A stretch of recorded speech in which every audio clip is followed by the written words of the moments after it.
మనం చూస్తున్నాం శ్రీ చైతన్య విద్యా సంస్థలు బొంగుళూరు గేట్ దగ్గర ఉన్నాం. బొంగుళూరు గేట్ దగ్గర ఇది ఏసీ క్యాంపస్.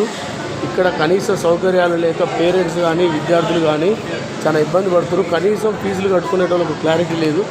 క్లారిటీ లేకుండా వాళ్ళ ఇష్టారాజ్యంగా పేరెంట్స్ని కూర్చోబెట్టడం, ఇక్కడ ఒక అకౌంటెంట్లు కానీ ఒక సెక్యూరిటీ గార్డ్ కానీ ఒక తాగునీరు కానీ ఎలాంటి ఫెసిలిటీస్ లేవు.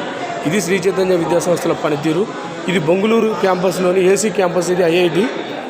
దయచేసి విద్యార్థులారా, విద్యార్థి లోకం, పేరెంట్స్, తల్లిదండ్రులు మీరు అందరూ కూడా గమనించాలి. ఎందుకంటే మన డబ్బులు మనం కడుతూ ఇట్లా నానా అవస్థలు పడాల్సిన అవసరం లేదు. ఇక్కడ మనం చూస్తున్నాం కదా, ఫీజులు కట్టడానికి ఏ రకంగా ఇబ్బంది పడుతున్నామో ఇప్పటికైనా పేరెంట్స్ కానీ విద్యార్థులకు గమనించాలి.